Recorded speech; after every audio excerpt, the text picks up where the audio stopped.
Mobility is a gift. It doesn't just mean to move from one place to another with your feet. Whatever that can make you move from one place to another, whether it's through your feet or through whichever means, as long as you're not where you are, you're moving, that is a gift. In 2018, Reverend Patricia Benson, a professional nurse and minister of the gospel, founded the Better You Foundation to uplift marginalized communities. And we believe in empowering people to move. With the focus on empowering people with disabilities, Patricia's vision has brought mobility, health, and hope to many in Kenya, particularly in Nakuru and its environs. The foundation's first initiative was to restore dignity to people with disabilities through the provision of mobility equipment.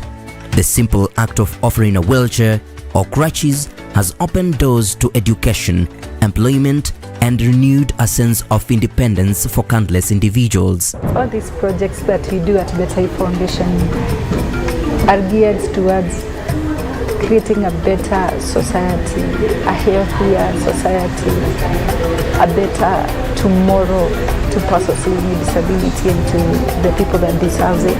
Through medical camps specifically designed for people with disabilities, the foundation has ensured that those often overlooked by traditional healthcare systems receive the attention they need.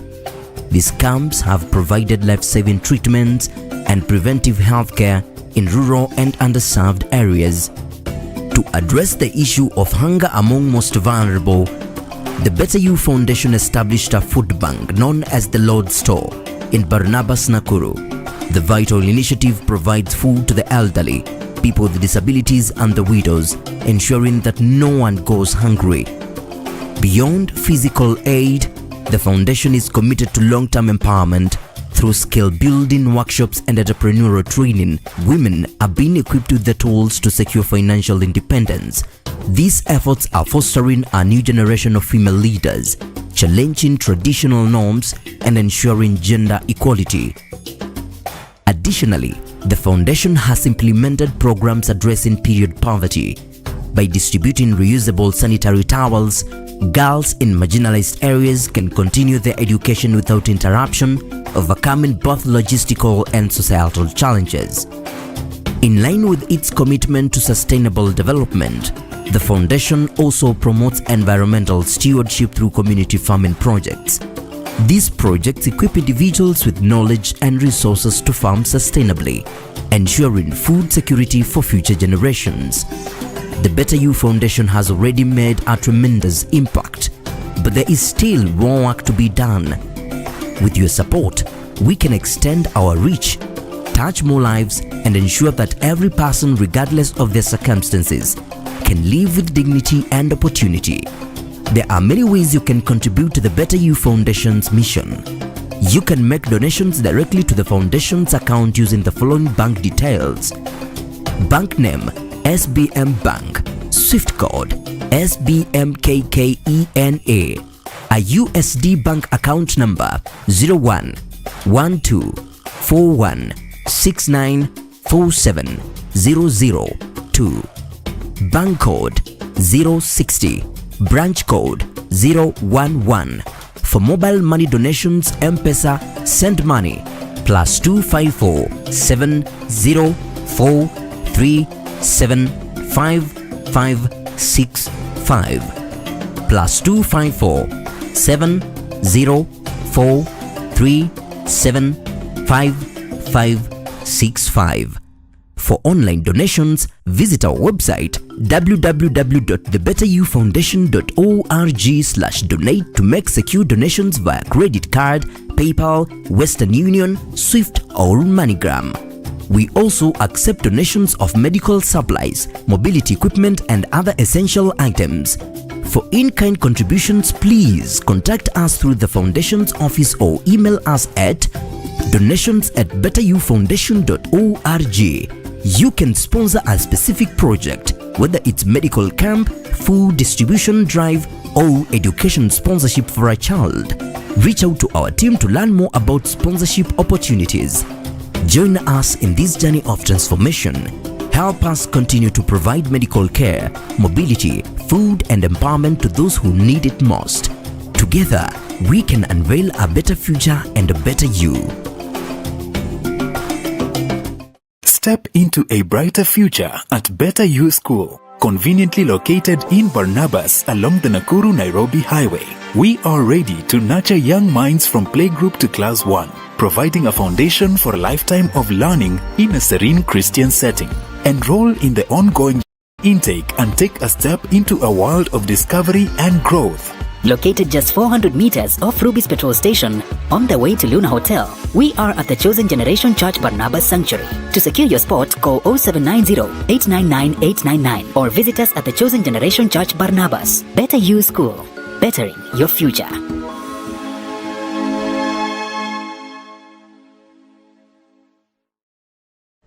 Nakuru College of Commerce and Hospitality offers comprehensive education ranging from artisan levels to advanced diplomas. Our courses cover food and beverage production, catering and accommodation, pastry and baking, culinary arts, tour guiding and operation, tourism and business management, fashion and design from artisan level to higher diploma, sales and marketing, banking and finance, accountancy, business management, ICT, CPA courses, hairdressing and beauty therapy, cosmetology, electrical engineering and installation. We also provide short courses in public relations, event management and entrepreneurship, as well as language classes in Spanish, German, French, Chinese, and sign language and interpretation. Our accredited examining bodies include NEC, ICM, CASNEB, NITA and KISM. Accommodation is available for out-of-town students. We offer full-time, part-time and online classes. For more information, visit us on the 4th floor of Equity House, Nakuru. Contact us at 0727 424 698 or 0721 582 532 or email info@nakurucollege.ac.ke. You can also visit our website www.nakurucollege.ac.ke. Nakuru College of Commerce and Hospitality, defining a culture of professional excellence. Are you passionate about media, communication or learning sign language? Welcome to Mamlaka School of Media and Sign Language, where we transform passion into profession. We offer comprehensive courses in Kenya Sign Language and Interpretation, ideal for anyone looking to bridge communication gap and make a difference in people's lives. Explore the exciting world of journalism and mass communication, or capture breathtaking moments through videography and photography. Our TV and film production courses will set you on the path to success. Master the art of live streaming and become a pro in radio production. We also nurture entrepreneurial minds with our entrepreneurship skills program. And for those eyeing international opportunities, we offer test of English as a foreign language. Enjoy flexible fee payment options tailored to fit your budget. Experience. Hujambo mtazamaji popote ulipo, karibu kwenye kipindi chetu siku hii ya leo. Siku ni tarehe 22 mwezi wa 11, siku ya Ijumaa mwaka huu wa 2024. Natumai kwamba siku imekuamkia vyema hata zaidi popote pale ulipo. Natumai kwamba uko vyema hata zaidi. Kwa wale ambao wanahisi maumivu, basi nawaombea nafuu ya haraka na mkaweza kuendelea na shughuli zenyu. Hii leo basi tutakuwa na our state of the nation conversation in the next hour. Ifikapo basi saa 2 na dakika 40, basi tutakuwa tunaingia na mgeni wetu Mr. Ireri Nyaga. Tutakuwa naye katika awamu yetu tuweze kuangazia hasa, tutakuwa tunaangazia kuhusu hotuba ya rais hapo jana. Ni yapi alikuwa anasema ya ukweli, ni yapi pia tunaweza kusema kwamba kidogo tunaweza sema aliweza kutudanganya, kwa sababu napata kwamba kama Wakenya, kulingana na hotuba, lazima tuweze kuangazia, tuweze kujua hasa malengo yetu na pia malengo ya serikali, na kufuatia majukumu ambayo serikali inapaswa kufanya na kuwatumikia wananchi. Ni wapi ameweza kufanya vyema hata zaidi na wapi pia anapaswa kuweza kubadilisha. Lakini cha muhimu ni kwamba kile ambacho hatukuwa tunatarajia, lakini akaweza kukitangaza na kuhusiana na mkataba na kampuni hii ya Adani, akaweza kutupilia mbali hasa usambazaji wa umeme ama kuzalisha umeme ama kawi, kuweza kuhakikisha kwamba aliweza kutupilia mbali, na pia vile vile taking over the JKIA, that is Jomo Kenyatta International Airport. Akasema kwamba those deals have been cancelled. Ni zile tutakuwa tunaangazia tuweze kujua haswa mambo yako vipi. My name is Nyongeza Derek and this is Mamlaka Breakfast. Tutakuwa tunawasiliana nawe kwenye mitandao zetu za kijamii, on Facebook Mamlaka Television, on YouTube Mamlaka Television, na pia vile vile kupitia nambari zetu za simu 0721 899 899, na pia vile vile nambari ya simu nyingine ni 0700 899 899. Na kwa wale ambao pia ungependa kuwasiliana nami moja kwa moja, unaweza kufanya hivyo kupitia ukurasa wangu wa Facebook Nyongesa Derrick Official. Tutakuwa tunawasiliana pale. Naona we are live pale katika ukurasa wangu wa Facebook, na tutakuwa tunawasiliana nawe pale. Ni kwa kweli kuweza kuhakikisha kwamba unaendana nami. Upande wa pili pia nitakuwa na kuhusisha na kanda zetu za siku ya leo. We still have Nakuru College of Commerce and Hospitality, East Africa Cosmetics, Engineers Land and Properties, Better You School, and Mamlaka School of Media and Sign Language. Ni kanda ambazo nitakuwa na wahusisha nazo. Na pia vile vile upande wa gazeti zetu niko na gazeti la The Standard, na pia vile vile gazeti la Daily Nation. Nitakuwa na kueleza kwamba ni yapi yamezidi ama ni yapi yameweza kupewa kipaumbele, na pia gazeti zetu za kidijitali nitakuwa najaribu kuziangazia. Kwa sasa tunapojiandaa kukuletea habari hizi, ningependa tuweze kuangazia our first advertisement, that is Nakuru College of Commerce and Hospitality. Wanafunzi wote na wapatia nafasi bora zaidi ya kuweza kujiendeleza kimasomo kupitia, ama unaweza kufika pale Nakuru College ukaangazia somo la hospitality, pastry and baking, electrical engineering, fashion and design, tourism and other CPA courses. Zote unaweza kuzipata pale Nakuru College of Commerce and Hospitality. For more information, let's have a look at Nakuru College of Commerce and Hospitality advertisement. Nakuru College of Commerce and Hospitality offers comprehensive education ranging from artisan levels to advanced diplomas. Our courses cover food and beverage production, catering and accommodation, pastry and baking, culinary arts, tour guiding and operation, tourism and business management, fashion and design from artisan level to higher diploma, sales and marketing, banking and finance, accountancy, business management, ICT, CPA courses, hairdressing and beauty therapy, cosmetology, electrical engineering and installation. We also provide short courses in public relations, event management and entrepreneurship, as well as language classes in Spanish, German, French, Chinese, and sign language and interpretation. Our accredited examining bodies include NEC, ICM, CASNEB, NITA, and KISM. Accommodation is available for out-of-town students. We offer full-time, part-time, and online classes. For more information, visit us on the 4th floor of Equity House, Nakuru. Contact us at 0727 424 698 or 0721 582 532 or email info@nakurucollege.ac.ke. You can also visit our website www.nakurucollege.ac.ke. Nakuru College of Commerce and Hospitality, defining a culture of professional excellence. Naam, karibu tena mtazamaji. Hiyo imekuwa ni kanda ya Nakuru College of Commerce and Hospitality. Wanapatikana katika kaunti ya Nakuru, hasa ukiwa katikati ya mji huu mkuu. Wanapatikana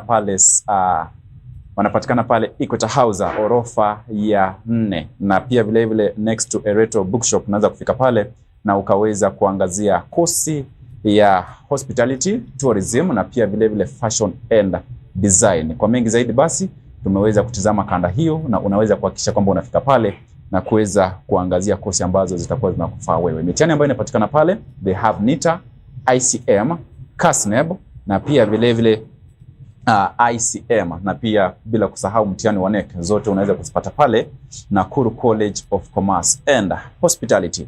That's all about Nakuru College. Inaongozwa na Madam Penina Ng'ang'a, na wanatueleza kwamba they define a culture of professional excellence. Now let's have a look at stories that are making headline from the front page of the Daily Nation and the Standard newspaper. Lakini kabla ya hapo, ningependa niweze kuangazia gazeti za kidijitali. Nimejipatia nakala ya gazeti la People's Daily na pia vile vile gazeti la Taifa Leo.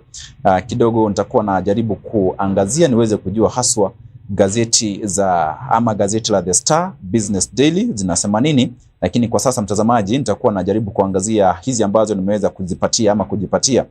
Na kwenye gazeti la People's Daily, habari ambazo zimeweza kupewa kipaumbele haswa katika ukurasa huu wa 4, tunaweza kwamba Adani deal, Ruto eats a humble pea, leaves Raila Wandai with an egg on their face. Ni habari ambazo tutakuwa tunazijadili kwa undani zaidi, hasa na mgeni wetu ambaye pia ni Secretary General wa chama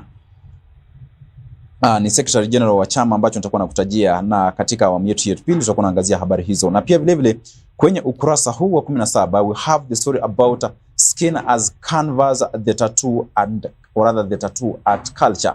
The story is on page number 17 of the People's Daily. Na habari ambazo zimeweza kupewa kipaumbele katika ukurasa huu wa kwanza kwenye gazeti la People's Daily. Na katika ukurasa wa 4 bila shaka tunaeleza kwamba Adani deal, Ruto eats a humble pea, leaves Raila Odinga Wandai with an egg on their face.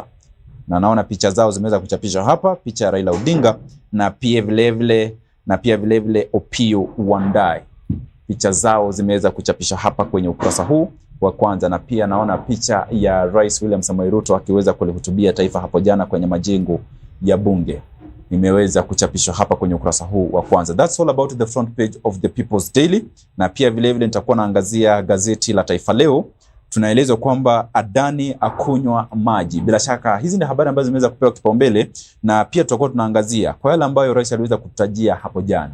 Ni yapi tunaweza kusema kwamba tumeweza kusonga mbele ama tumeweza kufua dafu, na pia vile vile kwa yale ambayo yameweza kunywa maji tutakuwa tunajaribu kuangazia ni miradi ipi hadi sasa haijafua dafu. Na habari hizi zinapatikana katika ukurasa wa pili kwenye gazeti la Taifa Leo. Adani akunywa maji. Na habari ambazo zinapatikana katika ukurasa huu wa pili kwenye gazeti la Taifa Leo. Na mtazamaji, kidogo nitakuwa najaribu kurejelea habari hizo kwa undani zaidi tuweze kuangazia, tujue hasa mambo yako vipi. Naam, nimeweza kupata tena kidogo unapata kwamba matatizo ya simu, unapata kwamba inafika then pia unapata kwamba inapotea, lakini nimeweza kuipata sasa. Tunaweza kwamba Adani akunywa maji, na habari ambazo zinapatikana katika ukurasa wa pili, na tunaelezwa kwamba Rais William Ruto amesalimu amri na kufuta dili tata za mabilioni ya pesa za kampuni ya Adani Group kutoka India baada ya mwenyekiti wake Gautama Adani kufunguliwa mashtaka ya ufisadi mjini New York kule Amerika. Ni habari ambazo zimeweza kuangaziwa hapa kwenye ukurasa huu wa pili kwenye gazeti la Taifa Leo.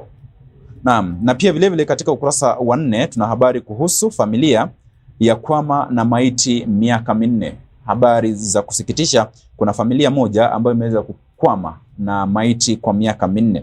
Familia yashindwa kuzika mpendwa wao aliyefariki miaka 4 iliyopita baada ya kaunti kupinga azikwe katika shamba linalozozaniwa. Kaunti kuweza kupinga kuweza kuzikwa kwa mwili wa mpendwa huyo kutokana na mzozo wa ardhi. Na katika ukurasa wa 4 kwenye gazeti la Taifa Leo. Na pia vile vile katika ukurasa wa 20 ni habari kuhusu spoti. Nyota 4 kupiga jeki Manchester City, kiungo Jack Grealish, mabeki John Stones na Manuel Akanji na kiungo Kevin De Bruyne washiriki mazoezi. Kumbuka kwamba hivi karibuni ama siku ya kesho ligi kuu ya Uingereza itakuwa inarejelea tena baada ya kipindi kifupi cha mapumziko, international break, na unapata kwamba walikuwa wanacheza michuano ya kimataifa, na unapata kwamba ligi kuu itakuwa inarejelea weekend hii, na tunatarajia kwamba matokeo, wale ambao ni wapenzi wa soka, wale ambao wanashabikia Manchester City, Arsenal, Chelsea, Liverpool, Manchester United, Crystal Palace, Tottenham Hotspur, wote basi watakuwa na tabasamu kwa sababu mechi hizo zitakuwa zinarejelea tena weekend hii. Ni habari ambazo zinapatikana katika ukurasa wa 20 kwenye gazeti la Taifa Leo. Na pia vile vile katika ukurasa wa 3 ni habari kuhusu bima ya afya SHIF. Shirika laipa serikali alama ya D. Muungano wa hospitali za kibinafsi Kenya Rufa na pia vile vile ulifanya utafiti kati ya Novemba 9 na 12. Ni kwenye ukurasa huu wa 3 kwenye gazeti la Taifa Leo. Na pia vile vile kwenye ukurasa huu wa 4 majasusi waandama Gachagua. Ni katika ukurasa huu wa 4 kwenye gazeti la Taifa Leo. Majasusi waandama aliyekuwa naibu wa rais Rigathi Gachagua. Na pia vile vile katika ukurasa huu wa 8 tunaweza kwamba US yazima azimio la UN kusitisha vita. Amerika yazuta azimio ama yazula. Amerika yazula azimio la umoja. Natumai kwamba ni yazuta kwa sababu naona Naam, ni Yazuta, azimio la Umoja wa Mataifa la kusikitisha ama ya kusitisha mapigano ya ukanda wa Gaza. Ni habari ambazo zinapatikana katika ukurasa huu wa 8 kwenye gazeti la Taifa Leo. Na mwisho kabisa ni habari ambazo zinahusu sekta hii ya afya. Wanasema kwamba siha yako ni katika ukurasa wa 13 na pia vile ukurasa wa 17 kwenye gazeti la Taifa Leo. Kufikia hapo mtazamaji, nitakuwa nachukua kipindi kifupi cha mapumziko. Nikirejea basi tutakuwa naangazia habari kwa undani zaidi na pia vile kuweza kuwahusisha wageni wetu tuweze kuangazia haya masuala ambayo yanahusu mustakabali wa taifa. Na tunapoangazia kuhusu usemi ama hotuba ya rais hapo jana, tutakuwa tunaangazia kwa undani zaidi. Usiondoke. Step into a brighter future at Better You School, conveniently located in Barnabas along the Nakuru-Nairobi Highway. We are ready to nurture young minds from playgroup to class 1, providing a foundation for a lifetime of learning in a serene Christian setting. Enroll in the ongoing intake and take a step into a world of discovery and growth. Located just 400 meters off Ruby's petrol station on the way to Luna Hotel, we are at the Chosen Generation Church Barnabas Sanctuary. To secure your spot, call 0790-899-899 or visit us at the Chosen Generation Church Barnabas. Better You School, bettering your future.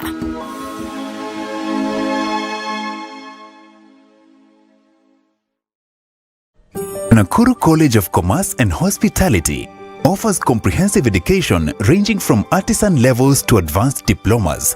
Our courses cover food and beverage production, catering and accommodation, pastry and baking, culinary arts, tour guiding and operation, tourism and business management, fashion and design from artisan level to higher diploma, sales and marketing, banking and finance, accountancy, business management, ICT, CPA courses, hairdressing and beauty therapy, cosmetology, electrical engineering and installation. We also provide short courses in public relations, event management and entrepreneurship, as well as language classes in Spanish, German, French, Chinese, and sign language and interpretation.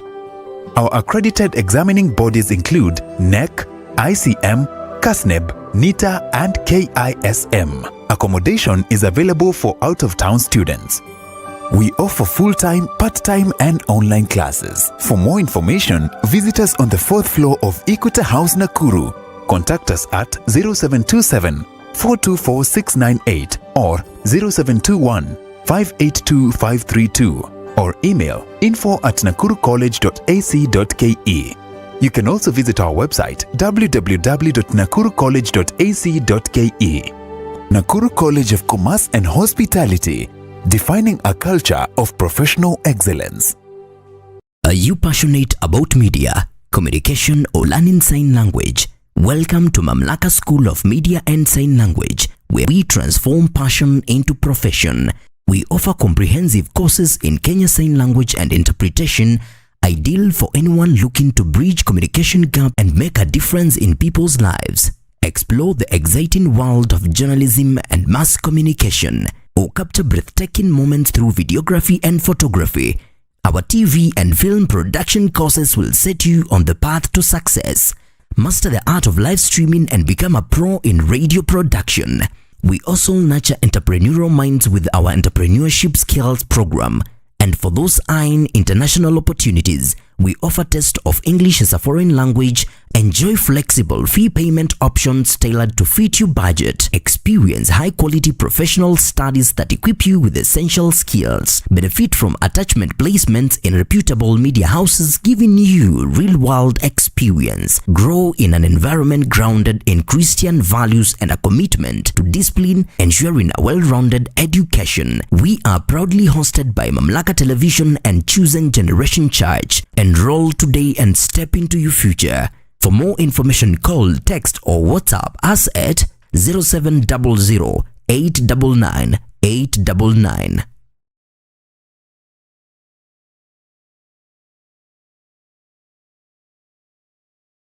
Dreams come to life when you own a piece of the future, a place you can proudly call your own. And that dream is now within your reach. Ingenious Land and Properties Limited. Discover our projects, each offering you the opportunity to invest in your future. Piave Baraka Gardens, just 549,000 shillings. Miti Mingi Baraka Gardens, an incredible value at 349,000 shillings. Gilgil Langalanga Gardens, your dream home for only 349,999 shillings. Subukia Baraka Garden, secure your future for just 150,000 shillings. Sunrise Baraka Gardens at only 699,000 shillings. For more information and to reserve your spot, contact us on 0723 777 555. Visit www.ingeniuslandandproperties.com. Visit our offices in Nairobi at Unicity Mall Rooms 26 along Thika Road, Gilgil office next to Chawaka Supermarket, and Nakuru office CK Patel Building 8th floor Wing A. Ingenious Land and Properties Limited. Secure your future with us. Step into a world of beauty and elegance, where we bring you the latest and trendiest beauty products and equipment that cater to your every need. From luxurious skincare essentials infused with natural African ingredients to a wide array of makeup products that celebrate the diverse beauty of East Africa, we have it all. At East Africa Cosmetics, we understand that beauty comes from within. That's why we also offer a hand-picked selection of holistic wellness products to nourish your body and soul. With our state-of-the-art beauty equipment, you can now bring the salon experience to the comfort of your own home. Discover top-of-the-line hair dryers, beauty tools, and grooming essentials that will leave you looking and feeling your best. Whether you're a makeup enthusiast, a skincare devotee, or a salon professional, East Africa Cosmetics is here to support your beauty journey every step of the way. But wait, there's more. Our knowledgeable and friendly staff is always ready to assist you in finding the perfect products tailored to your unique style and preferences. So, why wait? Visit us today at Jala Plaza Nakuru, Gusii Road adjacent to Kenyatta Avenue on your way to Tidy's Hotel, or Carnation Building along Mosque Road opposite Showmut Plaza. Call us on 0721 340 643. Visit our social media platforms, East Africa Cosmetics. And let East Africa Cosmetics be your trusted partner in beauty and wellness. East Africa Cosmetics, where East Africa's beauty comes to life. Step into a brighter future at Better You School, conveniently located in Barnabas along the Nakuru-Nairobi Highway. We are ready to nurture young minds from playgroup to class 1, providing a foundation for a lifetime of learning in a serene Christian setting. Enroll in... Naam, karibu tena mtazamaji katika awamu hii yetu ya kwanza, na tutakuwa tunaenda hadi mida ya saa 3:45 kwa sababu naona tumeweza ama mgeni wetu amekwisha wasili, na tutakuwa tunaangazia habari kwenye gazeti zetu za siku ya leo tuweze kujua haswa kutokana na hotuba ya rais hapo jana akilihutubia taifa. Ni wapi aligonga ndipo na ni wapi kidogo tunaona kwamba hatujaridhishwa. Tuko na Secretary General wa chama cha The Vision ama Vision Party, anaitwa Bwana Ireri Nyaga. Good morning sir. Good morning. Mko salama? Kabisa nashukuru. Safari imekuwa vipi? Safari ilikuwa fupi na ndefu. Tunaelewa barabara zetu. Yeah. Bado tunasubiri Mausami turudi. Yeah. Naona umesafiri kutoka mataifa za kigeni. Hebu tueleze how is the feeling? Je, hapa kwa taifa letu la Kenya tumekuwa na matatizo ya usafiri wa angani. Je, kuna mabadiliko kidogo? Nitasema tunajaribu na tunaomba kwamba serikali yetu na sisi kama raia tutaweza kuangalia na kuelewa kwamba usafiri una muhimu sana. Una umuhimu wake. Tunasema kwamba siku hizi the world has become the global community has become very small because of technology. Nakumbuka vile umesema wakati nilipigiwa simu nikija nikawaambia niko nje. Nilikula breakfast nje ya country na lunch nilikula Kenya. So nikusema kwamba tujaribu kwanza, kama kwa mfano Kenya Airways. Ni kampuni ambayo kitambo ilikuwa the pride of Africa. What is happening to our country? So let's make sure that Kenya goes back to where it's supposed to be. Ili tuimarishe usafiri. Kusema kwa barabara, kwa angani na hata ile SGR. Tujaribu kwamba tutaweza kusaidia Wakenya wetu ili waweze kufanya biashara kutoka mpaka hadi mpaka, na wale wana uwezo wa kusafiri nje, kwa mfano East Africa. Wacha tuwe na vile tulikuwa tunasema tunataka kuwa na muungano wa East Africa. Mtu anaweza toka hapa na kitambulisho chake with an ID, they can travel to Tanzania, waende wachukue mzigo pale walete hapa Kenya. Na Wakenya wanaweza toa mzigo hapa wakaweza kupeleka Uganda, na tuwe na open trading borders, ili tuweze kusaidia Afrika, kwa sababu tunajua Africa as a hub is a powerful house. A powerful house. Yes. Na kabla hatujaingia kwenye habari ambazo, kumbuka hapo jana Wakenya walionekana kwamba walitabiri kila ambacho rais atakuwa anakizungumzia, na ni kweli akaweza kuzungumzia. Lakini kabla hatujaingia pale, hebu tueleze kidogo kuhusiana na chama cha The Vision Party. Kwanza salamu nyingi sana kutoka kwa party leader wetu Engineer Anthony Chelimo. Amesema niwasalimie sana wakaaji wa Nakuru County, sana sana Naivasha constituency. Chama cha National Vision Party is a party number 2 in the ORPP. Kwa vile ni chama cha kitambo sana. Hii chama ni chama ambacho kilikuwa kimeanzilishwa na mwanzilishi Bwana Biwott Totalman.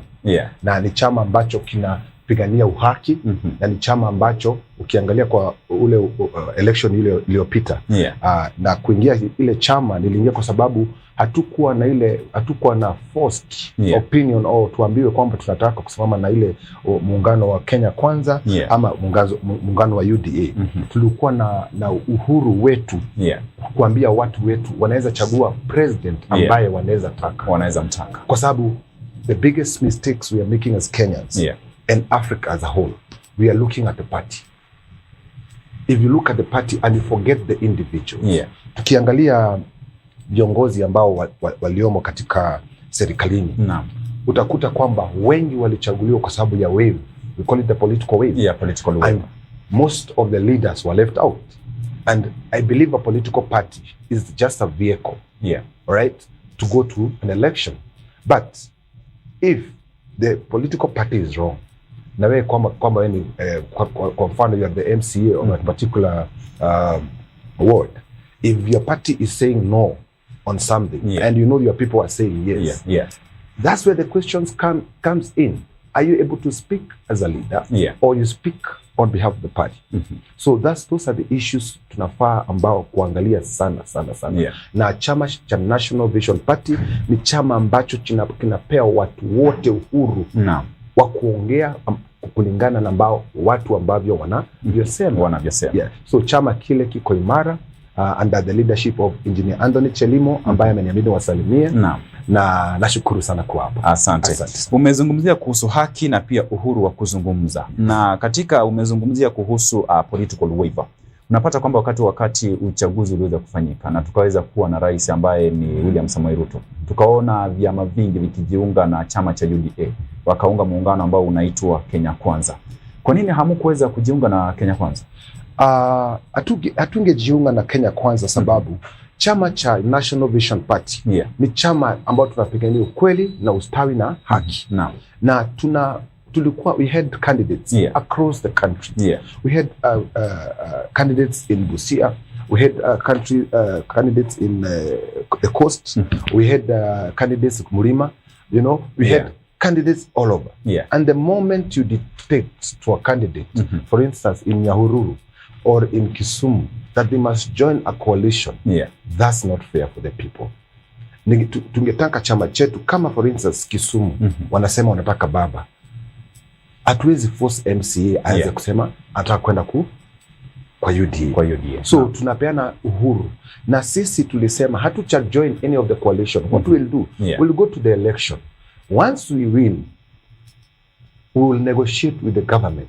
Pre-election coalition. So hapo tutakuwa na ile mvutano kama ambao tuliona, tunaambia MP lazima aseme yes kwa finance bill. Hata nikikumbuka hiyo mambo ya finance bill ya nyuma sana.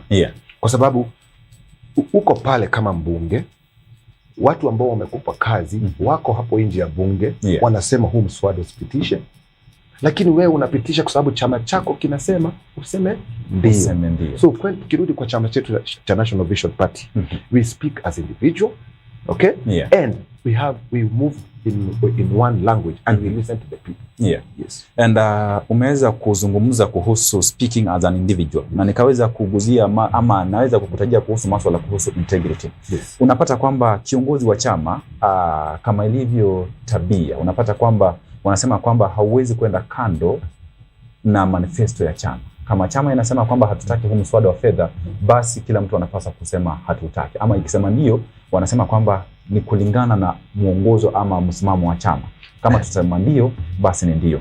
Je, hilo unalionelea vipi? Hilo limekuwa likiathiri katika kufanya uamuzi when you talk about integrity as a person? Ndio, sana.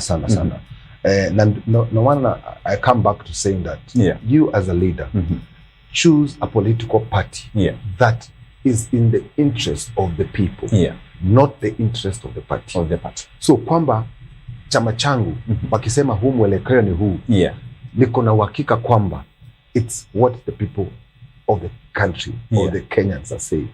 So if I cannot join a party that I know they don't have the best interest of the people, and is unfortunately the kind of leaders we have right now is about personal interest. Wanajiuliza, mimi kama Ireri Nyaga, what am I getting? They're not looking who has given me this mandate. Wakenya wanasahau kwamba the people, you have elected a leader. They are not your bosses, they're your servants. And the moment that we come to realize that we have given those people jobs to represent us, because we cannot all go to parliament, that's when things will be okay in the country. Na wanasema kwamba kulingana na hilo unapata kwamba tumekuwepo na changamoto sana, kwa sababu unapata kwamba haya ambayo tumekuwa tukishuhudia, wengi wanasema kwamba ni kulingana na msimamo ama msimamo wa uongozi pale kwenye chama ama msimamo wa chama. Kama kiongozi wa chama amesema ni hivi, basi hata unapata kwamba wale wanachama pia wanasema ni hivyo, kwa sababu kiongozi lazima tukue na ule umoja. Kiongozi wetu hawezi kusema kwamba ama hawezi sema twende hivi nami niweze najitokeza nasema kwamba hapana, ninapinga. Hilo limekuwa likituathiri kabisa, ama pia hilo unapata kwamba ni changamoto pia? Hilo ndio changamoto kabisa. Tukiangalia upande hili, tuongee kweli, everyone knows the coalition is about this coalition and this coalition. Na ndio maana sasa unaona kuna utengamano, kwa sababu wakija pale mezani waliangalia power, hawakuangalia principles. Right now nikisema kwa mfano, sijui nitumie mfano wa gari, tuseme wewe unapenda Toyota na mimi napenda Mitsubishi. Naam. Hakuna siku itakuja tukakuja kusikizana kwamba Toyota ama Mitsubishi ni. Lakini tukijipata pale kwa traffic jam, we can agree both have vehicles. Tutasahau kwamba, lakini tukitoka kwa ile jam unarudi kwa mentality yako kusema Toyota ama Mitsubishi. So that's what happened, because they agreed on power, not on principles. And the moment they agree on principle, hatungekuwa na vita. So kujibu swali lako, chama kuna kitu ambacho any political party, there's delegate conference. Na delegate conference, ukiwa for instance mwenyekiti, chairman of a party or the leader of a political party, you listen to the people. You cannot make decision based on your own understanding or assumption or what you want as a person interest.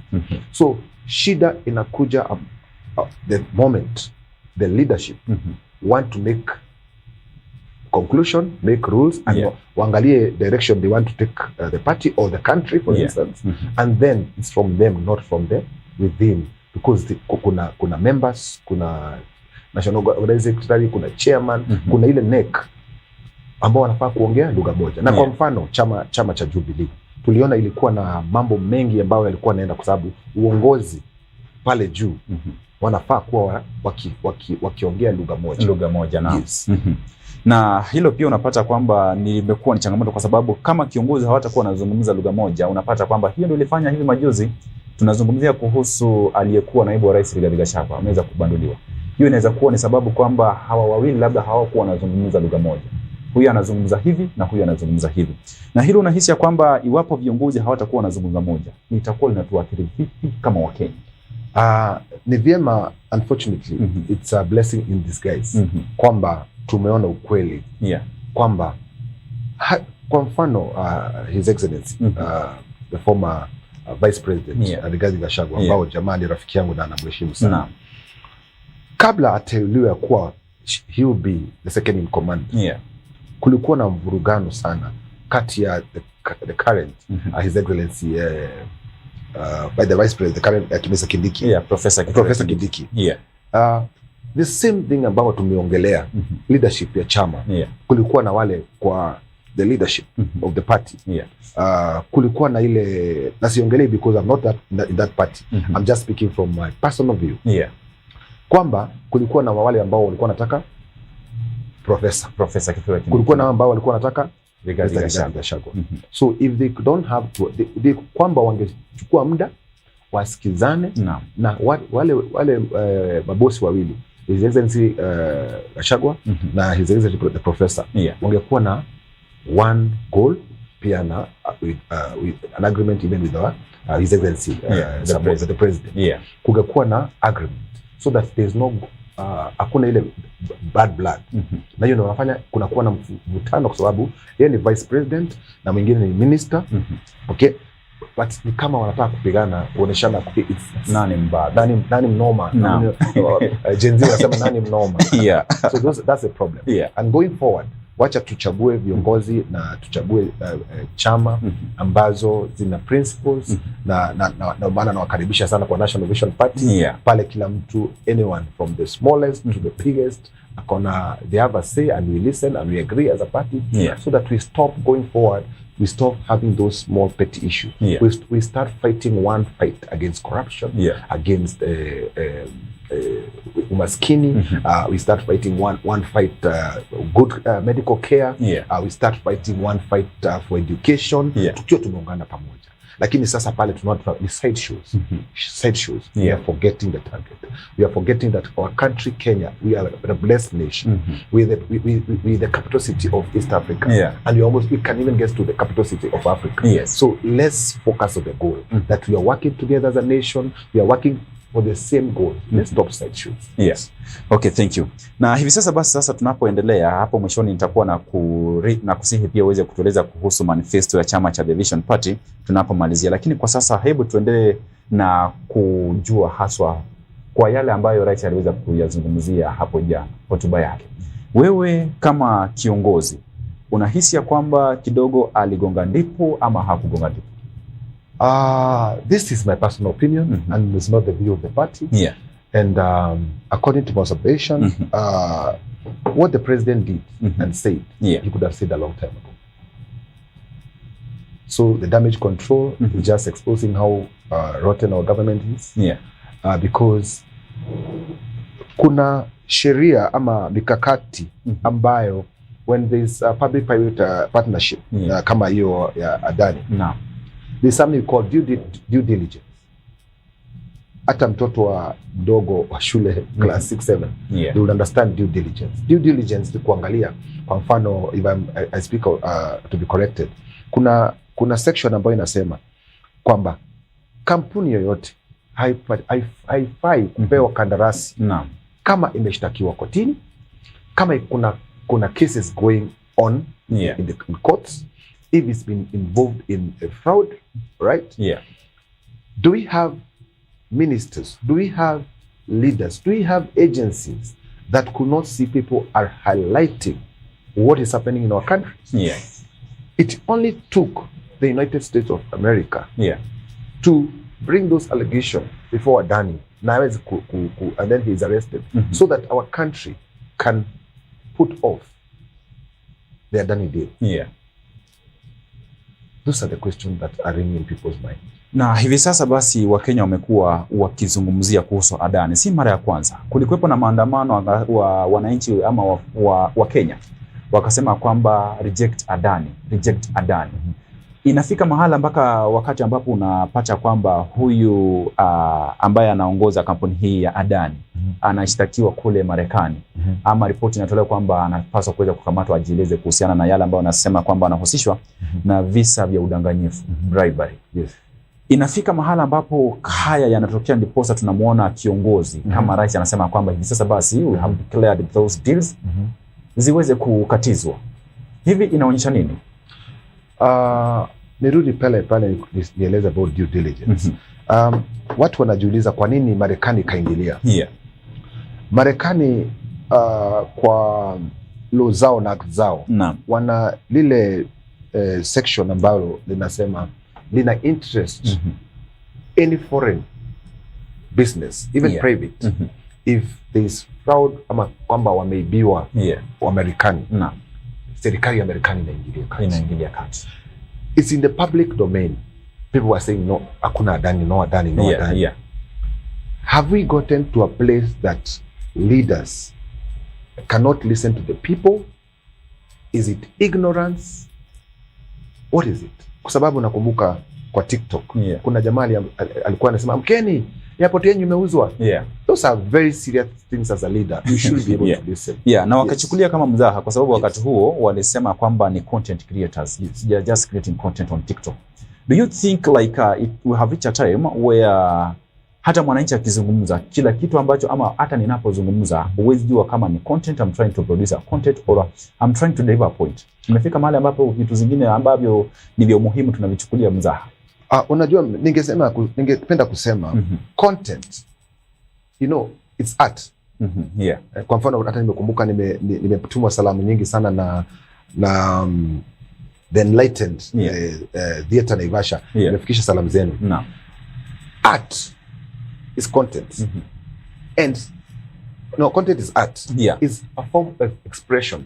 It's not comedy. There's a difference between comedy and content.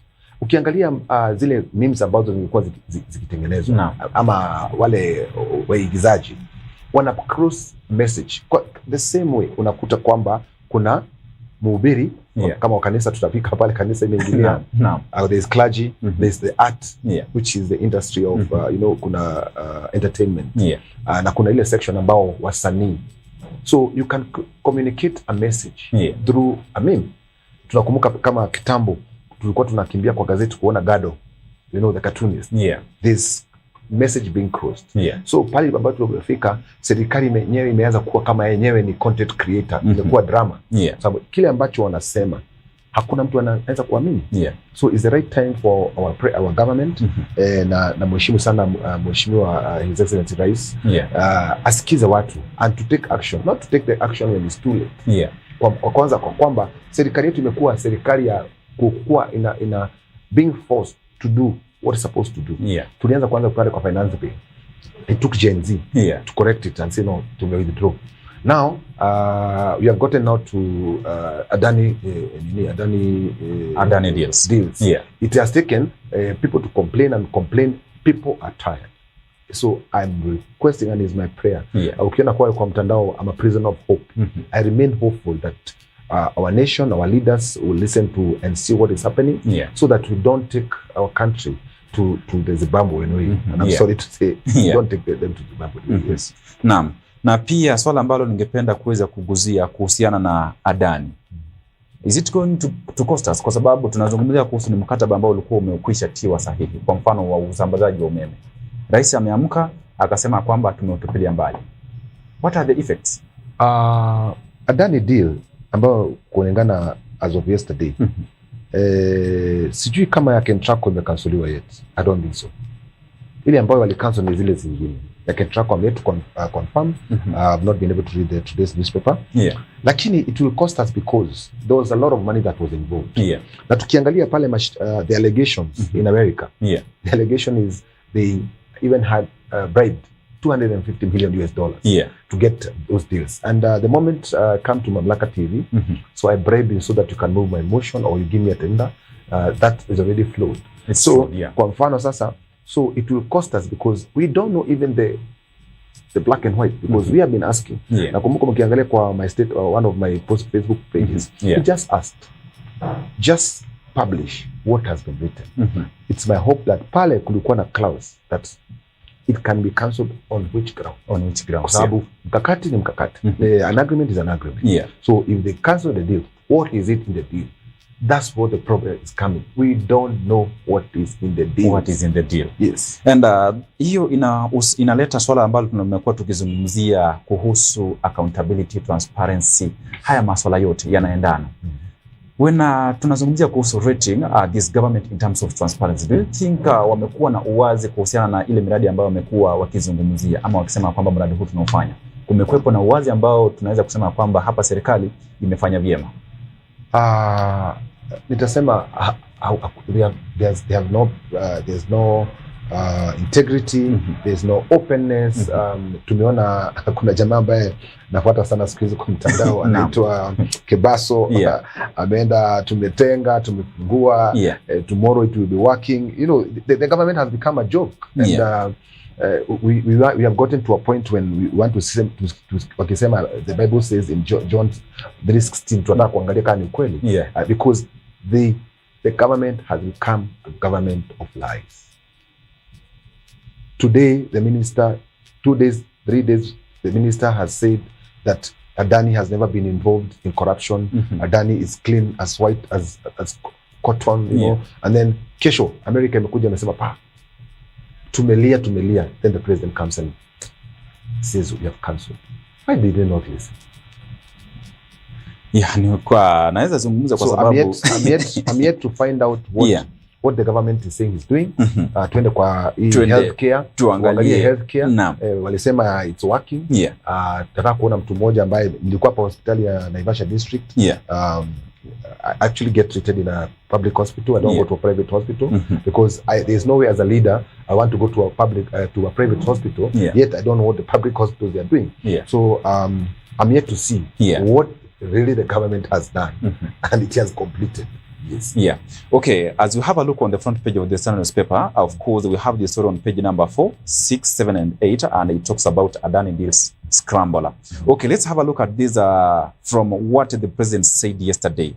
We are going to build a nation on resilience. And when we have a look at the key highlights, when we have a look at the economic situation of the country, umeweza kuzungumza ukasema kwamba umesafiri na unaona kwamba kuna masuala fulani ambayo tunapaswa kuweza kuyafanya. Then anasema kwamba kulingana na president anasema kwamba inherited a dire economic situation, high debt, inflation and food security. Haya masuala matatu, inherited a dire economy. Anasema kwamba taifa lilikuwa katika mzigo wa madeni na akaweza kuyamiliki hayo madeni, akayachukua na anapaswa kuweza kuyashughulikia pale. Na pia vile anasema kwamba in terms of inflation and food security. Je, haya ni kweli? Na kama ni kweli alipata taifa lilikuwa katika hali mbaya. Miaka miwili tumeweza kumaliza miaka miwili akiwa uongozini. Tulikuwa tunatarajia nini? Ni wakati ambapo angekuwa arejee tena kuzungumzia. Nakumbuka unapasa kwamba hii imekuwa sana mara ya pili amezungumza kwa taifa akiwa kwa uongozi, ameweza kuhutubia taifa. Sasa hii ni mara ya pili. Unatarajia haya kutoka kwake ama we expected something different? There's some things we just have to laugh because I will answer this question in a very informal of a question. Between His Excellency the President, the Professor William Ruto, and the late President Kibaki, who inherited a country that was in chaos and in poverty, between the two? President Kibaki. So hiyo story ya kusema economy ilikuwa sijui alipata deni, hiyo ni story imepitwa na wakati. And I want to tell Kenyans and the leaders in the country, Kenyans are woke. You are dealing with a population that are woke. Hizo siku za story za mtaani watu wakubali tena.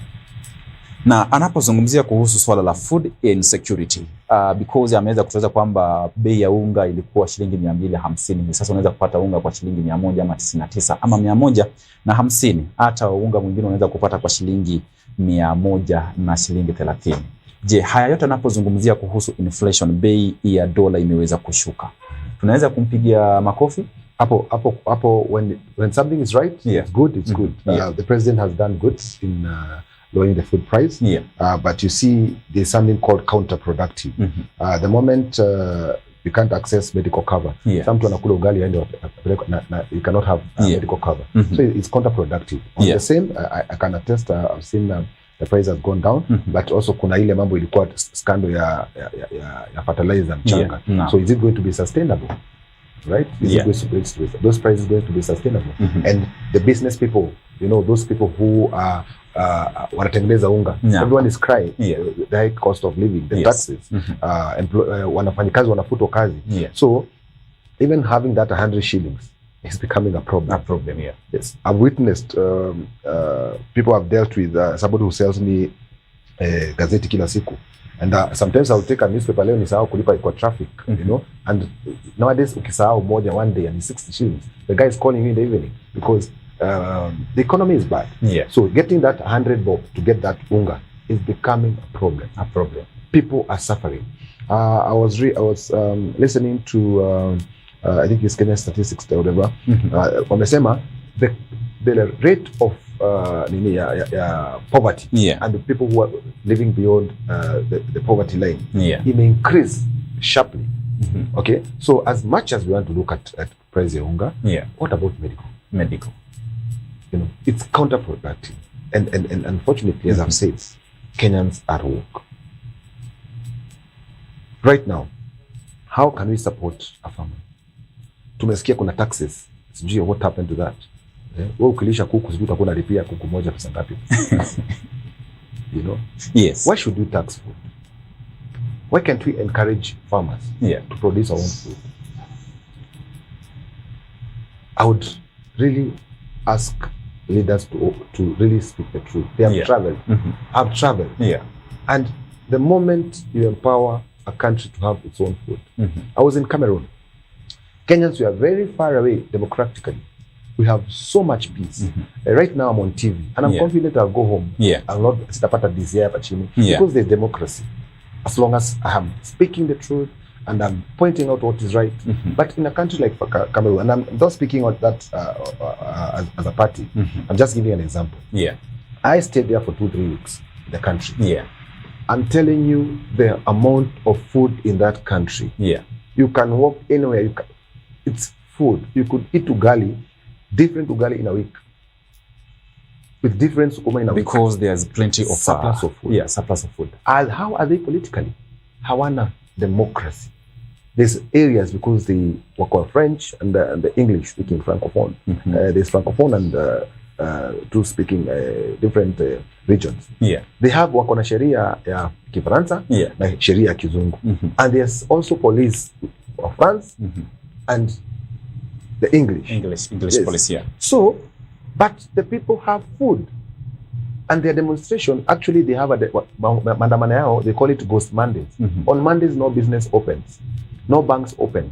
You're not supposed to have public vehicles going. You see? But those people, they have food. So even if you look at their people who complain, the person is healthy. But our country, we don't have food. Our medical institution, our health institutions, ziko mbaya. You know, people are dying of hunger. They are dying of health issues. Can our leaders just check on this? And that's we had the president also acknowledging that we have to be persistent because it's only going to take a short period of time. Can we trust these statements coming from the president? Kenyans have been persistent, and if they are persistent and there's results, people don't give up. But you can be persistent on something and you're just persistent. You're just draining yourself. And that's why you see people are saying drain the swamp. Because we have, you know, Kenya, our country, our Kenyans, we are resilient people. And that's why when you travel outside the country, if somebody says you're a Kenyan, they are proud of us as Kenyans. Because we are a resilient nation, we are a hardworking nation. But it comes to a place, you are working so hard, but there's no change. You can't see any change. People are tired. Okay. So what we want to say, let them be resilient on saying the truth and acting on what they are saying. Acting on what they are saying. Yes. Okay, na mtazamaji, tunaendelea na mada yetu. Tutakuwa nachukua kipindi kifupi cha mapumziko, angalau tuweze kunywa kopo la maji kidogo. Tukirejea basi, tutakuwa tunajaribu kuangazia. Tumeangazia kuhusu swala la uzalishaji wa chakula. Na tunaona kwamba hapo rais tunaweza kumpatia ndio, ameweza kufanya vyema hata zaidi. Tukirejea tutakuwa tunajaribu kuangazia sekta ya afya na pia kwa undani zaidi sekta ya elimu. Na iwapo basi una swala ambalo ungependa kuweza kulizungumzia, basi unaweza kufanya hivyo kupitia nambari zetu za simu 0721899899. Kuna ujumbe ambao nimeweza kupokea, wanasema kwamba show me your friends and I will tell you who you are. Kidogo ujumbe huo tutakuwa tunajaribu kuangalia kwa undani zaidi, lakini kwa mengi zaidi hakikisha kwamba unatumia nambari zetu vizuri, na pia vile vile katika mitandao zetu za kijamii on Facebook Mamlaka Television na pia upande wa YouTube Mamlaka Television. We are going to be back after a very short commercial break. Usiondoke. Step into a brighter future at Better You School, conveniently located in Barnabas along the Nakuru-Nairobi Highway. We are ready to nurture young minds from playgroup to class 1, providing a foundation for a lifetime of learning in a serene Christian setting. Enroll in the ongoing intake and take a step into a world of discovery and growth. Located just 400 meters off Ruby's petrol station on the way to Luna Hotel, we are at the Chosen Generation Church Barnabas Sanctuary. To secure your spot, call 0790-899-899 or visit us at the Chosen Generation Church Barnabas. Better You School, bettering your future.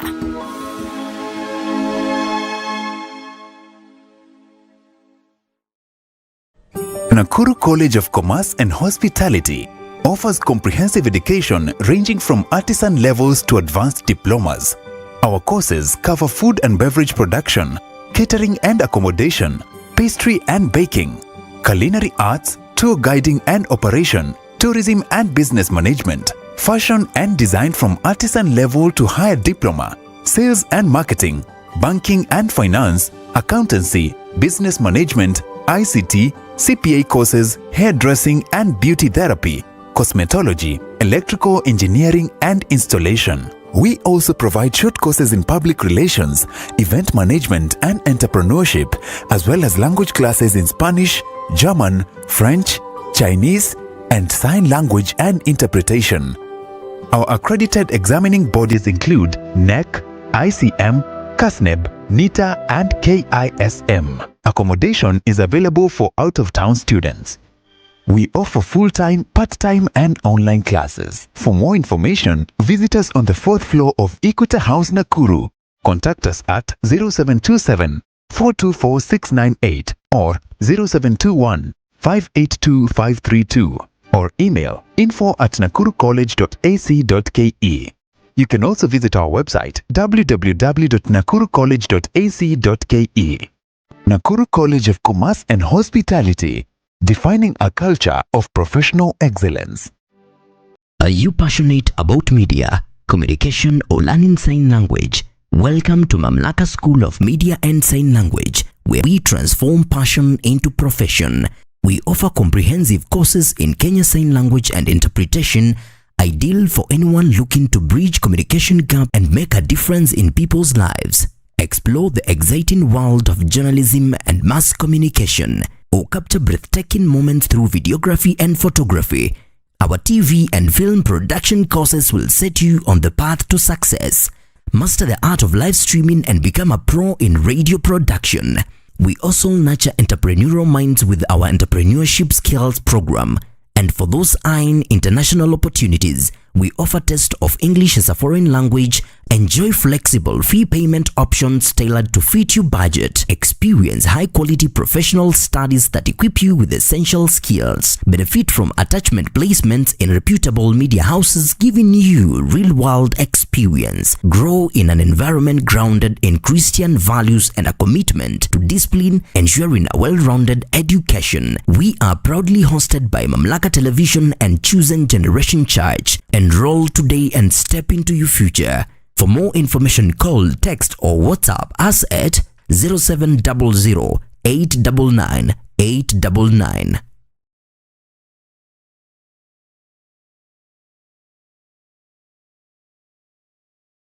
Dreams come to life when you own a piece of the future, a place you can proudly call your own.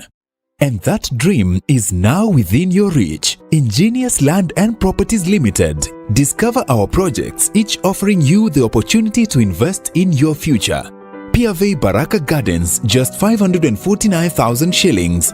Miti Mingi Baraka Gardens, an incredible value at 349,000 shillings. Gilgil Langalanga Gardens, your dream home for only 349,999 shillings. Subukia Baraka Garden, secure your future for just 150,000 shillings. Sunrise Baraka Gardens at only 699,000 shillings. For more information and to reserve your spot, contact us on 0723 777 555. Visit www.ingeniouslandandproperties.com. Visit our offices in Nairobi at Uni City Mall rooms 26 along Thika. Naam, karibu tena mtazamaji. Kimekuwa kipindi kifupi cha mapumziko na tumeweza kurejea tena pale kwenye mitandao na kusihi kwamba tuweze kuwasiliana nawe pale.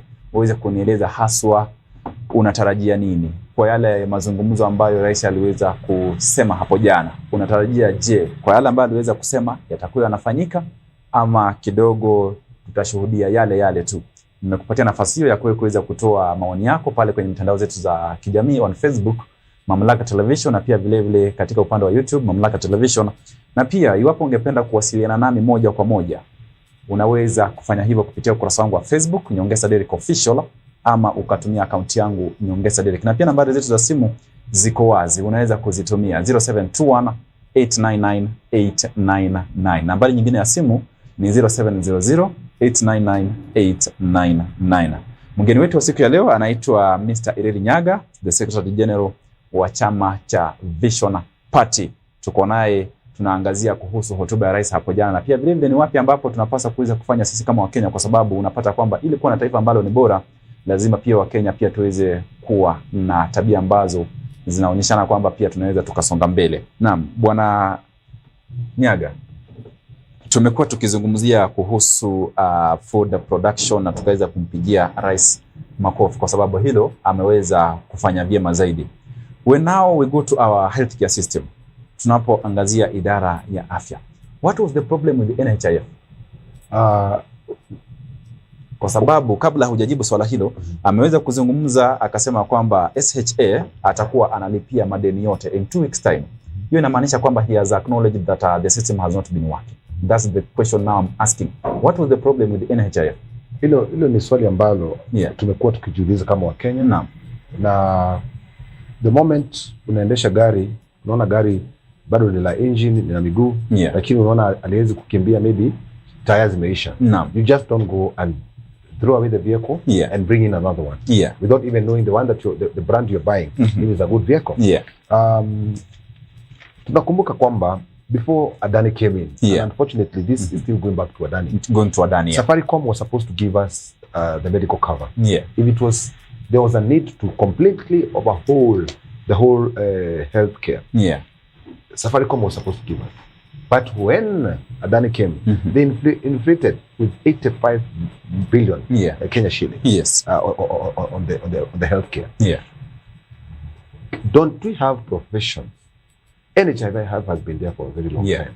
They could have even started rectifying on what was wrong with NHIF. What walikuwa na complain, there was a lot of fraud with the private hospitals. People used to complain a lot. Hukuwa na system ambayo ingelisimamia a patient. Unakuta imelipia mtu shilingi ngapi kwa kitanda. There's no kuna madawa ambazo haisimamii. Kuna ile limit ambayo tuna wamepatiana ndogo. So it's important to give, it's imperative actually and very important. We could have done a check on National Health Insurance Fund. It's been there for a very long time. It could have been easy to revamp it. But the moment we came in and give an outsider to come and manage our health system, that's where the chaos came in. Tukiangalia kwamba he cancelled the Adani deal on ya barabara. But he didn't comment on the healthcare system. So the health professions now they're in panic mode. And when they panic, kuna wagonjwa sasa wale walikuwa wameenda kujaribu kufikiria SHA itafanya kazi. So the country is confused. So it's very important before the government rushes for likes and likes. I would say it's like or I don't know what it becomes something like drama. Can the government just do something that is viable? Tuliona ile mambo ya matayarisho ya the current Vice President, Professor Kindiki. It was done within a very short time. So the government is capable na iko na uwezo ya kufanya jambo ambalo limesimama kama the healthcare system. It can do it. But the moment there is interest from particular individuals, then we cannot make a healthcare system to be effective. But Kenyans work so hard. We don't have a problem paying taxes, but our taxes working for us. So hii mambo yote as HIF will be working in a week, it will be, can we see and akuwe na watu ambao wanamwambia ukweli. Yeah.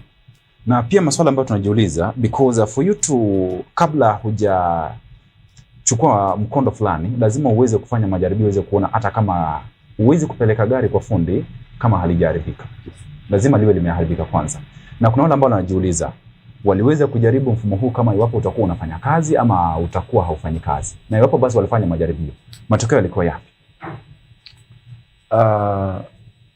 I've been in touch with a lot of medics because, as I said, I go to public hospital in Naivasha, yes, level 5, and in itself, it's chaos. What they could have done first, wangeangalia na nirudi kwamba kusema the gaps that were there in national NHIF, National Health Insurance Fund. Hii ambao wanatuletea what is an upgrade? Actually, they could have upgraded the NHIF, the same model, they upgraded because they should have stopped looking at the money that is coming in, but fixing the system. The system. The moment a patient is admitted, is the patient akona record zake zinakaa namna gani? No. Haya, how long, what is the medication ambazo inataka, dawa ziko, you know, it's a whole system that's supposed to be checked. Haya, does a patient need to be transferred maybe to from a level 4 or a dispensary? What is the need? Let's now upgrade this. Okay? And that's why you see, for instance, vehicles. They will have a Prado 2016, they will have a 2017, because they check the performance, the review, they see what is not good, they increase, they upgrade. Unakuta kama Prado 2017 and 2018, the new shape they call it, or 2020, unakuta the only thing they have improved is the light, because people are saying it's looking kind of away. And utaona magari zinatestiwa sana, you have seen on YouTube and when they are testing vehicles, they will even change a model, it will just change the radio. So it's the same thing. The whole body. Yes, because it's reviews. So you cannot just come just because you want to talk on media and just come and say itatutafanya within 1 week, within 1 month. Kenyans are tired, bwana. Kenyans are tired. Give us result. You are the government. You're in power. Stop blaming the previous government. Shape up, bwana. Hivi majuzi kuna habari ambayo tulikuwa tunaangazia, wakasema kwamba iwapo basi mgonjwa angeenda hospitalini na aitishe fedha ili aweze kupokea matibabu, watakuwa wanarejeshewa. Je, hilo liliweza kufanyika? Na pia swala jingine, wakasema kwamba patients have to be patient, lakini wagonjwa wenyewe wakasema kwamba they are already patients. How long are they going to wait? Huu mkanganyiko na haya ambayo tunashuhudia, ni vipi tunaenda kuamini serikali ama usemi ambao utakuwa unatoka kwa kiongozi? Hata anaposema kwamba haya madeni yanaenda kulipa kwa muda wa wiki 2. Are we going to trust him? I think His Excellency Professor William Ruto is a smart man, political wise, and if he's smart enough, he will realize the country is on the verge of collapse economically. He will realize the people of Kenya are tired, and now that the Adani deal has gone to south, if and only if there were funny interest from other people or investors, that money, I promise you, it can work. Because now is the right time for the government to shape up or ship out. The right time for the government to shape up or ship out. And I believe with his wisdom, that Professor William Ruto will take back that week, within that 1 week. And you want to see. Otherwise, it will be tumetoka kwa Adani, tukaleta Adinai. You just change your name, you know. Adani to Adinai. Yes. Sasa na pia kuna wale ambao pia tunapomsikiza rais anasema kwamba in that transition from NHIF to SHA, wale ambao walikuwa wahudumu wa NHIF wote hakuna yule ambaye atafutwa kazi. Lakini hapo jana tulikuwa tunaangazia kwamba 1700 officials were on the verge of losing their job. Wakati kama huu, is this the time for people to lose their job? You see, as I have said, and I'm very categorical on this. The country is in a blink of financial meltdown. And If at all, how can we believe that we believe that no one will be fired? Yet, for instance, in our county here, the staff have not been paid. I don't know for how many months. 3 months. 3 months they have not been paid. And where is it? It's trickling from the national government. Goes to the county government. If the national government, which is the father of the house, let's say Kenya is the house, the national government is the father, and the mother who is the county government. If the father is failing, how do you expect the mother to perform? Like, I've gone, I told you 2 weeks ago or a week ago, I witnessed an accident, and I rushed those people to the hospital. I promise you, Naivasha District Hospital, it has one nebulization machine. A machine that costs 4,500 shillings. One nebulization. Kusema ukipeleka mtoto wako saizi na wangu dumpeleke kama mimi mwenyewe. I want kufunguliwa kifua. One will die because of something costing 4,500 shillings. Na mwananchi a politician will come and give kwa harambee or kusaidia 5 million. And I think it has come a time, the ORPP, when you're looking for the people who are buying, they should be checked their head first. If somebody is okay. People are suffering. How can you tell the patients to be patient, yet the person who is anawahudumia hajalipo miezi 3? Those are the questions that we need to ask ourselves. Those are the questions we are asking the government to look into. And please help us. The national government is the father of this house called Kenya. Because tunapoangalia unapata kwamba pia umeweza kuzungumzia kuhusu this also brings out the matter of economy. When we hear from our leaders, they are telling us the economy we are not doing well, we are doing good. But when it comes to the common person, mwananchi, anasema kwamba we are still feeling the pain. What is the difference? Mwananchi tunaweza kwamba bei ya dola imeweza kushuka na unasema kwamba uchumi umeweza, they are now stabilizing the economy. Lakini sisi kama wananchi, you are still complaining. Why are we not feeling what the leaders are telling us? You see, the moment the government want to, in the eyes of the world, that their currency is doing well compared to the dollar, and they will inflate prices, they will overtax. It's hurting itself.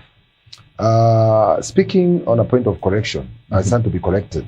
I think the Kenya Revenue Authority, I think last month, or I don't know when they reported, they fell so low of their target. Why? Because now the cost of doing business in Kenya is becoming ridiculous. So what will happen? People are no longer paying taxes. They are no longer doing business. So utaona kama you have collected a lot of taxes, but in the real sense, you are not doing anything. You're just trying to stabilize the dollar. Because I remember, like as of today, I really follow on the dollar. On the dollar, I can tell you for free. Right now, today is standing at 1 to 129. 1 to 129. Yes. 129.5. There's a time the dollar went to 160. And 60 shillings, What has happened within just a short time? They have been able to stabilize the dollar to 129. That they are not being able to focus on NHIF and NSHIF. So something is fishy. So let's not selling ideas to the global world that we are doing very well, yet the people of the country are complaining. You remember 3 weeks ago, I hosted the Jamaican reggae star, Glenn Washington, who stays in America, who lives in America. He's telling me, you people, you have so many resources, but your leaders are bomber clubs. Because tunaangalia tumbo zetu kama viongozi, tunasahau watu ambao wamewachagua. We are forgetting about humanity. That's bring in the comment ambayo nilikuwa nimeweza kuipokea pale mwanzoni, akaweza kunieleza kwamba hawa viongozi wakati wa mswada wa fedha wa mwaka 2024 walikuwa wanaupigia sana upato. Wakati rais aliweza kutupilia mbali, hawa viongozi ambao walikuwa wanaupigia upato walisimama wakapiga makofi. Na akasema kwamba pia tumeweza kushuhudia hilo hapo jana. Viongozi ambao walikuwa wanapigia upato adani hapo jana wakati rais aliweza kusimama na akasema kwamba we have cancelled those deals, wakasimama wakapiga makofi. Are we having hypocrites? Yeah, we unfortunately our dear president, who respect his excellency William Ruto, I think tunarudi zile mimi ni wale wamemzunguka, because you cannot have someone who says it's brown, you say yes. Oh no, it's not brown. Yes, you know, we have sycophants around the president, and it's clear as daylight that they cannot. These people are not able to speak their mind. They are not able to speak what the people are saying. And that's why he says it's been cancelled. They clap.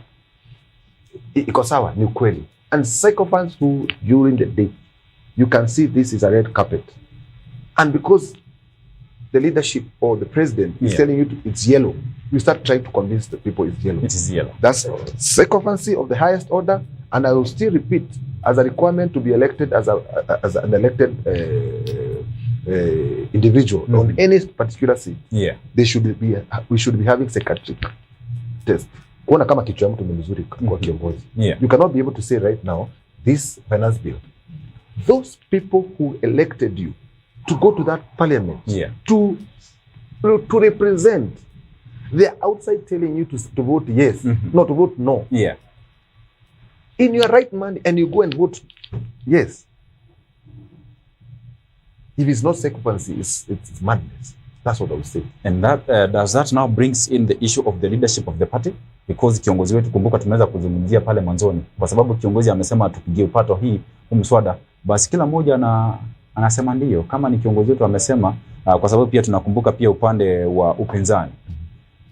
Kuna upande wa upinzani wakati wengine wakasema kwamba kiongozi wetu amesema hapana kwa mswada wa fedha. Kuna wale pia walijitokeza wakapiga ndio. Sasa hapo kidogo tunasema kwamba huenda basi kuna kuchanganya kidogo kwa maamuzi ama uongozi wa chama pia unaweza kuingilia kati.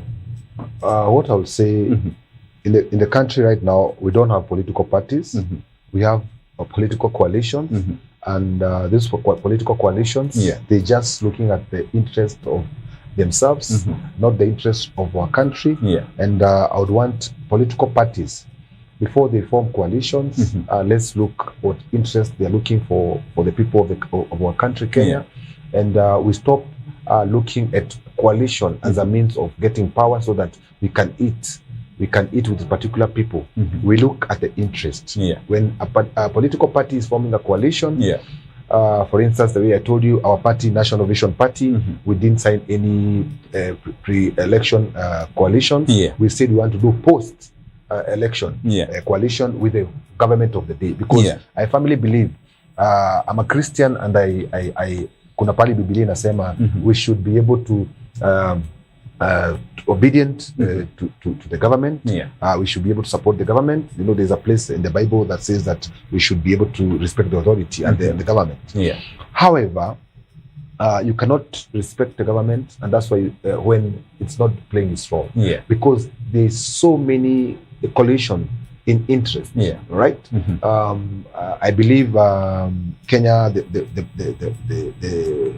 the biggest opposition leader has always been Agwambo, but he has lost faith in the people of the country, because he was saying, hapa ndo tumesimama, this is the truth. Now it comes the seat for the African Union. He has forgotten that Kenyans are suffering. What about if he loses? That's it. That's a question. We await February.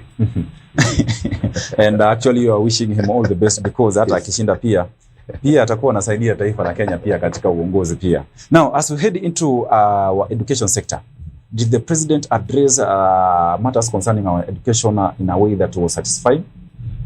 On matters education, I think we are doing well in terms of the transition from the previous 844 to the CBC. And I want to encourage the nation, especially parents. CBC is the best thing that has ever happened to our education system, because competency-based curriculum means I was privileged to have gone to many rules South Africa nikarudia form 4 after nimemaliza hapa, and by there was a boda rider, you didn't know.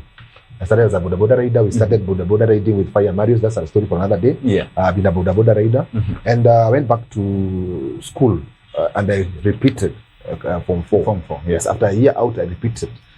So I told you Kenyans, we are resilient. Competency-based curriculum starts checking on a child from a very young age. And that's why you see tutaambiwa leo tutengeneze gari, you know, kesho tutaambiwa tutengeneze port, kesho tutaambiwa tutengeneze, you know. So what happens is the child grows with the teacher being able to identify their strength. You're able to see an artist, you're able to see somebody who is a linguistic, you're able to see somebody who's more hands-on, you know. You're able to choose your career from there. Because I remember the curriculum I did, South African, it's called Matric, the Form 4. There was mathematics as a subject, and there was mathematics literacy. So you didn't have to do mathematics, Pythagoras theorem. No, kama saizi mi ushindwa hesabu, I was doing very badly. I was studying here in Jomo Kenyatta High School before it was separated from the boys and the girls. I cannot use Pythagoras theorem. But if they could have taught us mathematical literacy, which I use, at least I actually, it helped me in the university when I was doing statistics. So, but the CBC is able to shape and the educators are able to tell child A is strong on this and he can go to be this. So, and that's why you see there's no grading. So he's doing well. What they don't have is communication with what's happening and the people in charge, like ministry. I don't expect you to take somebody who has done chemical engineering to come to the Ministry of Education. Look for a professor who has been in education. So transiting from the previous education system to the next one, having a professor who has been in education is going to have a smooth transition. And when they say something or they want to see the end goal, he knows how to navigate in between so that we can reach where we are. So I would say it's not, we're doing well, and it's only that your system hatujaweza kuweka the right people at the right places. Let's have ministers who are not politicians, because sasa kuna ministry, you have a whole ministry of health, you have a ministry of education, and wewe uko kwa mtaa huko ukipigana ati ukianza kusema serikali inafanya vizuri. No, let's have ministers who are professional. Kama ni health, weka daktari. We remember during the corona period, we saw Dr. Kagwe maneuver because he's a medic. So I can't remember his cliche, but the guy was doing well because fellow Kenyans, you know. But he was doing what he knew because he's a daktari. He's not a daktari. He knows what he's saying. So on the education sector, Bwana Rais, put the right people at the right place, and then we'll be able to streamline the system. You're saying the system might be good, but the people who are running that ministry, they are the problem. Because right now, we have just, yesterday, I've just handled a story saying that another crisis is booming because of the transition from grade 8 to grade 9. Your students, where will they go when we don't have classrooms? Kuna changamoto, my brother. One of my friend's daughter,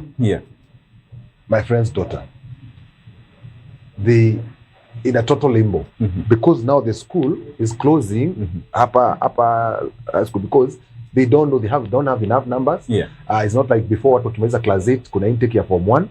The school is in chaos. And then investors who invest in education, like along the road here we have Roots Academy, we have Shiners, you know, those people who invest in education, they are also confused because they can see that the government itself doesn't understand this system. So it's not they doesn't understand, but the people to implement themselves, they don't understand. You have witnessed you have witnessed the previous 3-4 months. You have seen that a whole minister or a public or peers comes and says things that even somebody who just have a Form 4, they can Google, they can take the Google phone and Google and see what is happening here, you know. But what's the problem with having people who understand what is happening? So we need to have to make sure that this is done and is done right. The people, you cannot buy a V8 engine car and give somebody who cannot even reach on the pedal. you want to carry 60 people in a matatu, I mean in a bus, and then you give somebody who has never been on the road, you give somebody who came out amekuwa kiendesha bodaboda for the last 3 days. So we need to find people who are experienced, so that we can be able to drive all matters of the government, especially education. And remember, if you want to kill a nation, you start with people's mind, especially education. So education is very key. Tuko tunaambiwa, I'm trying to remember my primaries. I think school motto was knowledge is power. I went to Central Primary School. By the way, I was told to greet you also by the people I went to school with. Thank you. Education Thank you so is power. Knowledge is power. So we have the right systems, but the people implementing the systems, the systems. Hapo ndo kuna shida. And we also have the problem that is happening with our lecturers and our university. When you talk about the new funding model that was withdrawn, wanasema kwamba iweze kushughulikiwa tena. The president aliweza kuguzia swala hilo. And do you think like with what is happening, because we have a certain university, Moi University is on the verge of closing. Should the president come in as the president, as the office of the president now, and then give orders? Kwa sababu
Are you passionate about media, communication or learning sign language? Welcome to Mamlaka School of Media and Sign Language, where we transform passion into profession. We offer comprehensive courses in Kenya Sign Language and Interpretation, ideal for anyone looking to bridge communication gap and make a difference in people's lives. Explore the exciting world of journalism and mass communication, or capture breathtaking moments through videography and photography.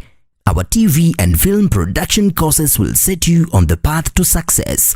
Master the art of live streaming and become a pro in radio production. We also nurture entrepreneurial minds with our entrepreneurship skills program.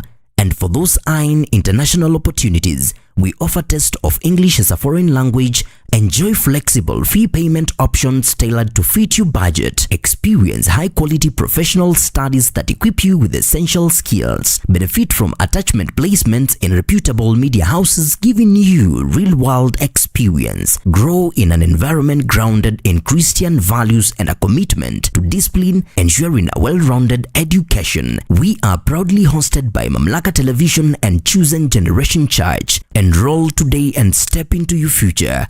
For more information, call, text or WhatsApp us at 0700 899 899.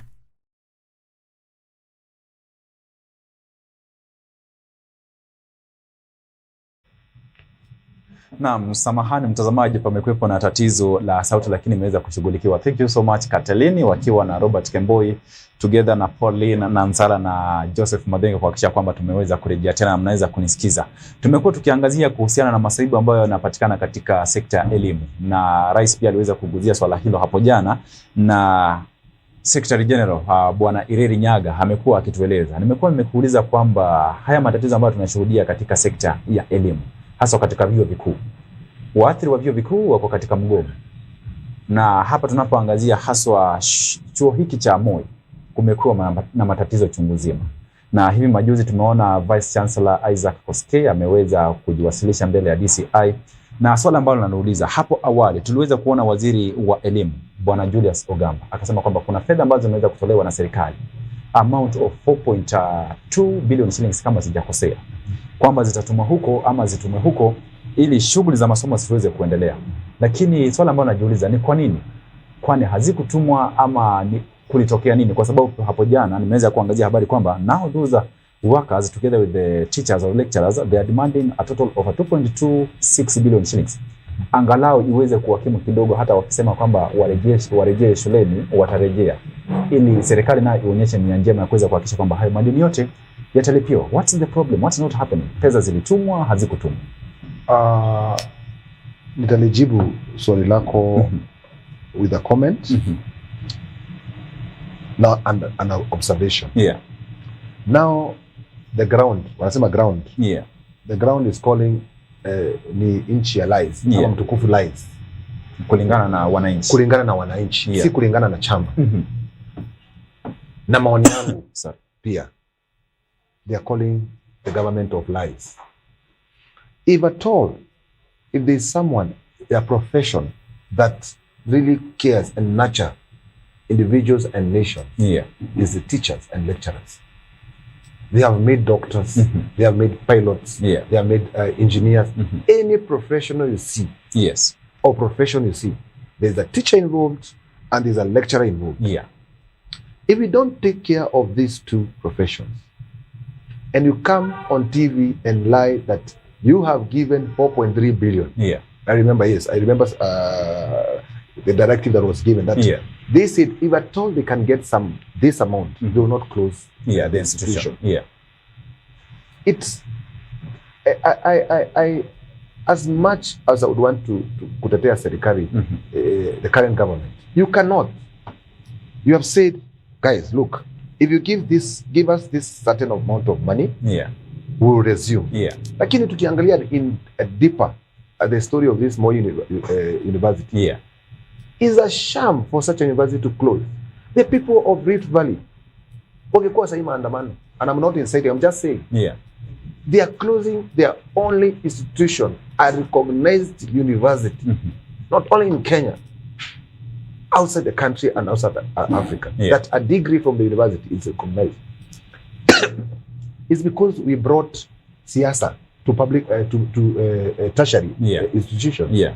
And I remember, I can't remember that period. You can check, after unazangalia, there was issues that walikuwa naandamana kusema ati vice chancellor wao wameenda sijui akafanywa interview na amepita, alikuwa namba 2 tena amekuja waweke mtu wao. That's where the problem is coming. Let's stop kwa institution kama hizo. Are you telling me saizi the president cannot give an order that those hizo deni zilipwe na ilipwe? I'm asking. And another question, were the students not paying school fees? Exactly. Now let's not stop side shows. Vina anaenda kwa DCI, amepelekwa kwa DCI. Let's stop side shows, man. Let's have a president who talks his talk. This is a matter of national interest. Our institution is a verge of closing because of corruption. I mean, come on, let's be serious. If the president wants the university to be open today, to be open. All right? Let's not politicize the issue.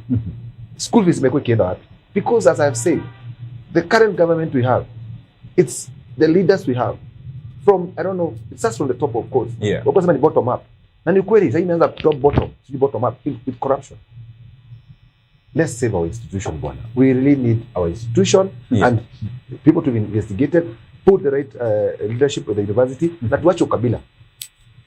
We saw the vice president was chased away because of wakisema ni ukabila. But now the university, it's collapsed because of ukabila. Wakasema wataka vice chancellor mtu wao. Mtu wao kwa nini? Endo wanakuja kufunza watu. Simulate them to the best. Even itabidi, I would say, even the institution, if we don't have somebody who is capable of leading more university, you not even bring a Muzungu or somebody from outside, whoever they can get. Meaning, let's bring the interest of the university and the people of Kenya, because the university is not for the people of Rift Valley. It belongs to all of us as Kenyans. And to go to that, hata niongelea kuhusu my constituency. Nimezungumzia kwa sababu napata kwamba hapo jana I have a friend ambaye anasoma kule Moi University na alikuwa kwa mwaka wa mwisho. Anasema anahisi kwamba she's wasted anaona ni kama mwaka wake mwisho umeweza kuogelea. Na tunapozungumzia hivyo nasema kwamba the institution has gone like 2 years without graduation ceremonies. Kwa miaka miwili kwa wanafunzi wa mwaka wa mwisho hawaja kuwa na graduation ceremonies. Like what is the ministry doing to make sure that those or rather that institution come back to its normalcy? That's what I say. We are messing up a generation. Yeah. Somebody who has not graduated for 2 years. It's not one person. You can imagine, even their parents, their financial stress. Yeah. What kind of people are you bringing to the society? We go even back for Naivasha, my constituency. Yeah. The TVETs are supposed to be there. There are money that have been given to support TVETs. Sasa kuna noma, jenzi watasema kuna noma kwa uni, na hata pale mtaani TVETs zetu pesa zetu hazifiki. You know, so it's my prayer that the leadership of the country, the stakeholders, the clergy, hata clergy wameingilia, hata tujaongelea kuhusu clergy. No. Wasema is from parliament to the pulpit. So it's the right time to focus, stop sideshow. The university should be open, and in the same sense, I'm also appealing also to the kuwa na team that's ziko active like in Naivasha. We have Kenya Poly. We hope kama kuna pesa ambayo serikali zinakujanga zipelekwe kule ili tuwe watoto wetu wawe in education, and please let's not messing up with the future generation. You're going to mess up with a very big number of students. Those who have invested in education. You're going to mess a lot with the parents who have worked so tirelessly to pay school fees. You know, kama education funding, we were talking about like everything is in a collapse. Not the funding, not the university itself, you know, not the lecturers being paid, not the health issues working, you know, like everything, it's chaos. So it's my hope that we'll focus as a government. As a government, yes. More university on the issue, to go back on the topic we were talking about. I think the president has the power today to say that issue to be sorted. Hata mimi naweza sema hiyo yenye nataka kulipa za nje si sort the university. Ni kweli. Wanasema unaanzia pale nyumbani kwanza. Hakikisha kwamba kwako kwa sawa ndio ukasaidia pia kwa jirani. Now, kwa ajili ya muda ningependa tuweze kuangalia swala hili la mwisho about security system in our country. Na hii majuzi tumeweza kuona kwamba pia viongozi wa makanisa, maaskofu wakaweza kujitokeza, wakaweza kukosoa serikali pia. Na hapo jana serikali ama rais anapokuwa analihutubia taifa, do you think when we talk about abduction cases ambazo zimekuwa zikiendelea katika taifa hili la Kenya, femicide, kulingana na ujumbe ambao aliweza kuzungumza hapo jana, tunaweza kuridhika kwamba tunaweza kusonga mbele na kuhakikisha kwamba Mkenya anaweza kuhisi yuko huru akitembea katikati ya mji huu mkuu Nakuru pasi na kuweza kupata na changamoto lolote? Kenyans don't trust the government. People, they know that there's abduction going on. But the funniest thing, people are not scared anymore. They are not scared. They are not scared.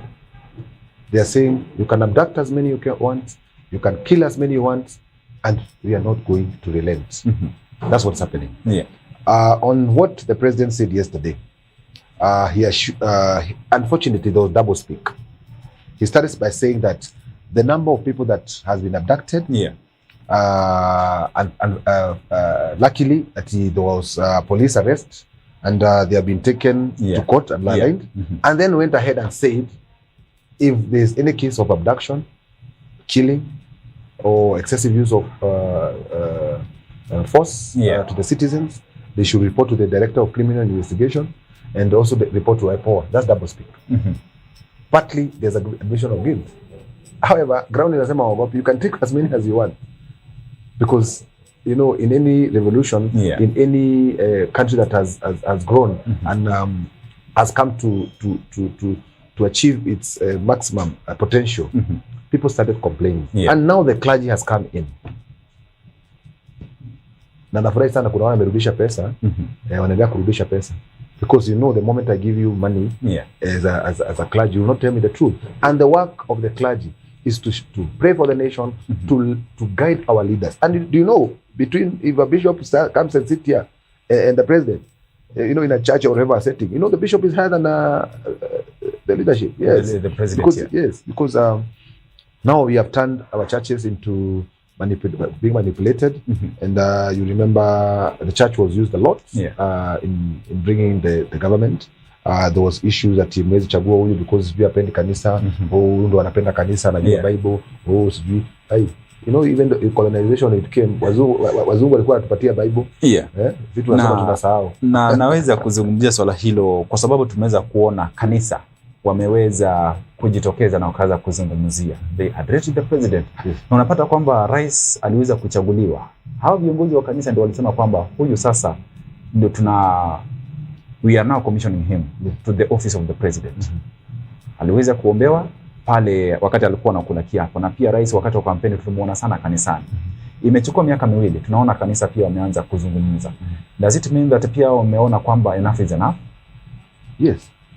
You see, when there's an issue in a society, Kenya is a Christian country, majority.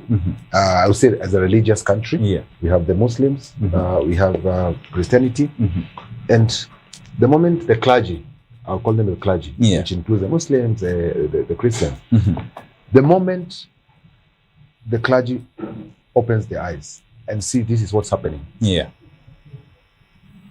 wameongea.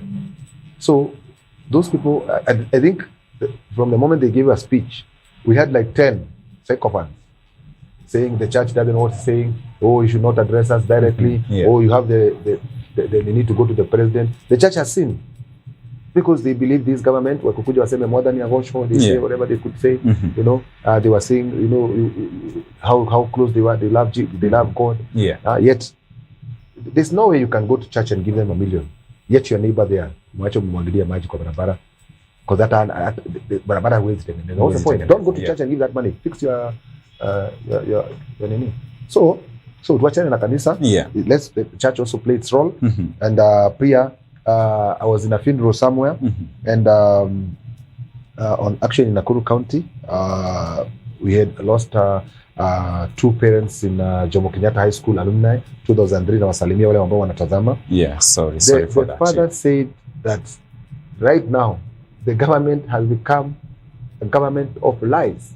So the church has a role. Naomba kama kuna the church, the clergy also, the clergy, you know, I say Islamu, you know, the imams, the bishops, please don't be scared. Tell the government the truth. Na wakileta pesa msikubali. Churches zimeishi zikiundwa na washirika. Now we do projects in the church. Yes, let's not allow again politics to shape up. And if somebody is doing good job, return kanisa wacha waambie ukweli. Yes, and don't be scared of saying what the truth is, because they say the truth will set you free. Now, because of time, kwa sababu pia naona muda nao umesonga sana. Na nitakuuliza just a general question from what the president said yesterday. Are we going to see any changes, or we are going to wait? We can only wait. We have been lied for so long. Within 2 weeks tutatenga, within 2 weeks, within 3 months, within 4 months, within 6 months. No, we cannot believe it. We just wait. And I hope the most important thing, Kenyans, let's remain peaceful. Let's love one another. Tuwache ukabila. Na tungoje, na tusiogope kuongea ukweli. We remain hopeful. But it's the right time for the government to redeem itself. We await. Because these have been lies and lies and lies. Okay, thank you.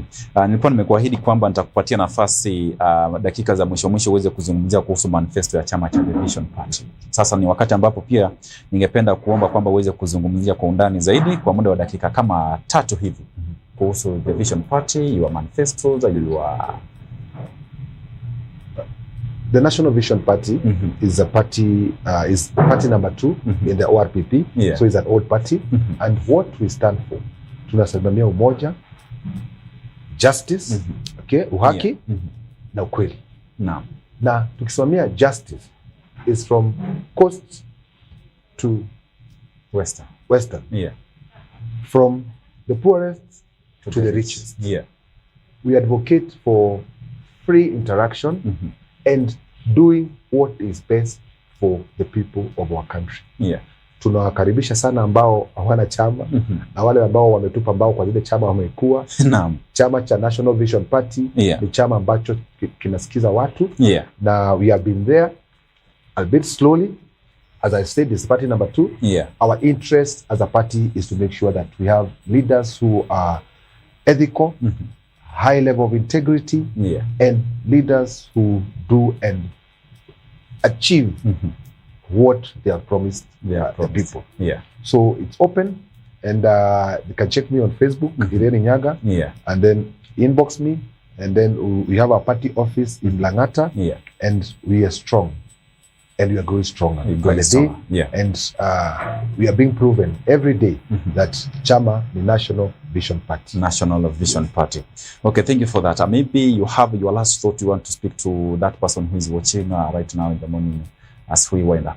To the viewers, I want to say thank you. A lot of greetings from my church, ACPK, AIPCA, Inavasha St. Peter's, Salam Nyingi. A lot of greetings from my children, especially my son Jabari, and my daughter who calls herself Mother Karua, because she says she's strong, brave, and beautiful. What I would say to the people watching today, let's remain peaceful, tuache ukabila, and we remain hopeful, and we should not be scared of speaking what is happening in our country, and let's continue to work hard na tudumishe amani. And we can say that we do that na tuweke Mungu mbele sana, because the future is bright, and let's not give up. Naam. Asante sana. Huyu amekuwa ni Bwana Irene Nyaga ambaye ni Secretary General wa the National Vision Party, na bila shaka tumeweza kuzungumzia kuna masuala mengi ambayo hatujaguzia. Unapata kwamba tumeweza kwa ajili ya muda labda tutakuwa tunatafuta nafasi nyingine tuweze kuangazia swala kuhusu the judiciary, the independence of the judiciary, kwa sababu hapo jana pia unapata kwamba rais wa LSK, the Law Society of Kenya, pia aliweza kuzungumza na anasema kwamba people have lost trust in our judiciary system because they feel like they have gone in bed with the executive. Na hilo ni swala pia ambalo ninataka pia tuweze kuliangazia, tuweze kujua haswa how will the public feel. Tunapoangalia pia wanasheria pia wanajitokeza na wanazungumza kuhusu our judiciary system, na wanasema kwamba wanakosa imani because they feel wanapokea milungula pia kutoka kwa the executive, and that is not good. Na pia tuweze kujua hasa pia hilo nalo litakuwa linachukua mwelekeo gani. Next time tutakuwa tunaangazia swala hilo. I hope tutapata nafasi pia. That's sana kuja. What the government, the ground inasema, the judiciary is in the pocket. Once we put the judiciary in the pocket, I don't know where we're heading as a country. That's the problem now. Yes. And it's a big question. Na kufikia hapo mtazamaji, mimi sina budi, naona kwa wale ambao wamekuwa nami nasema asanteni sana. Na kuna ujumbe ambao naupokea sasa hivi tunapoondoka kutoka kwa Minister Nancy Gathoni, all the way from Barnabas. Anasema kwamba leo ni siku yake ya kuzaliwa. Anasema we wish her a happy birthday. Minister Nancy Gathoni from Barnabas, happy birthday to you, na nakutakia heri njema na maisha yakawe mema zaidi yenye matunda, na pia ukawe baraka kwa watu wengine. Mamlaka Television, we say happy birthday to Nancy Gathoni, the Minister of Chosen Generation Church. Happy birthday Barnabas. Nancy Gathoni from Barnabas. Nancy Gathoni. Happy birthday. From Barnabas. Thank you so much. Kufikia hapo mtazamaji, sina budi, mimi nitakuwa naondoka, lakini nitakuwa na kuacha na kanda ya inaitwa Better You Foundation. Nitakuwa na kuacha na hiyo kanda ya Better You Foundation, samahani kidogo, na hadi siku ya Jumatatu panapo majaliwa hapa kwenye kipindi chetu tutakuwa tunapatana tena, na kutakia weekend njema yenye heri na fanaka. Kwa heri.